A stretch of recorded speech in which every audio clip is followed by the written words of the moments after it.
হরে কৃষ্ণ। যখন শ্রীকৃষ্ণ ব্রজে গোপিকাগণের, ব্রজের সখাগণের, ব্রজের মাতা পিতাগণের সকলের অবস্থা কেমন সেই জানার জন্য উদ্ধব মহারাজকে পাঠালেন তার সখা। তিনি অবিকল কৃষ্ণের মতো দেখতে ছিলেন, কিন্তু কৃষ্ণের মতো দেখতে হলেও কেউ কিন্তু তাকে ভুলে কৃষ্ণ বলে ভাবেননি। সাধারণ ব্যক্তি এরাই সেটা প্রথমে একটু ভেবেছিলেন যে এমন অবিকল দেখতে।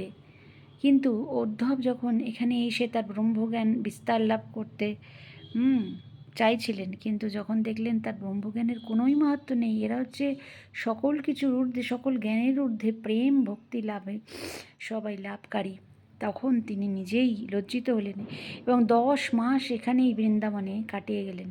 এবং শেষে তিনি যখন চলে যাবেন তখন রাধারানীর সাথে তার কিছু কথা হয়েছিল এবং রাধারানী তার হাত দিয়ে একটি পত্র পাঠিয়েছিলেন। সেই পত্রের মর্মকথা এটাই ছিল যে, হে কৃষ্ণচন্দ্র, হে ব্রজের নাগর, এই বৃন্দাবনচন্দ্র, তুমি ব্রজমণ্ডল অন্ধকার করিয়া মথুরার আকাশে উদিত হইয়াছ, তথাপি কলঙ্ক আশঙ্কায় ব্রজাঙ্গনা দিগকে কখনো পরিত্যাগ করিও না। চন্দ্রমা কখনো তার যে কোরস্থিত যে কলঙ্ক তার ভয়ে কখনো উদিত হওয়া বন্ধ করে না, তেমনি আমরাও তোমার কোরস্থিত জানিয়া তাই তোমার এই সুবিশাল বক্ষে আমাদের রাখিলে তোমার কখনোই জগতে কলঙ্ক হইবে না।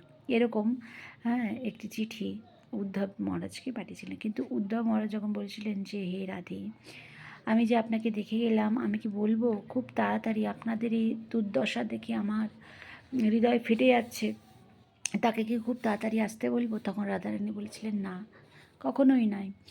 কেননা আমি চাই না যে কৃষ্ণ জানুক যে আমরা কাতর, বিরহ কাতর হয়ে রয়েছি।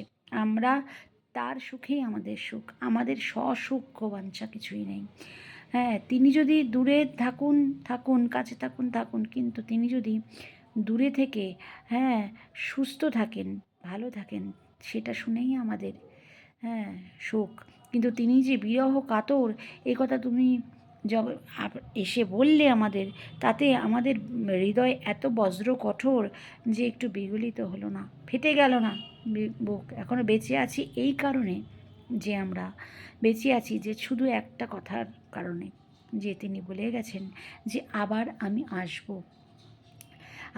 তিনি যখন আসবেন তখন যদি আমরা তার আগে মরে যাই, তাহলে তিনি না এসে আরও কাতর হয়ে যাবেন, এইটুকু আঘাত তাকে দিতে পারবো না। তাই তুমি যখন আমাদের কথা তাকে গিয়ে বলবে, সেটা খুব আস্তে আস্তে বলো, কেননা তিনি এত নরম তার হৃদয়, তিনি কিন্তু সহ্য করতে পারবেন না। যাক, তোমার মুখে, উদ্ধবকে বললেন যে তোমার মুখে আমি শুনতে পেলাম যে ধবলি, শ্যামলী, সখাগণ, সখীগণ, কাউকেই তিনি বলেননি, আর এই অধমের কথাও বলেননি।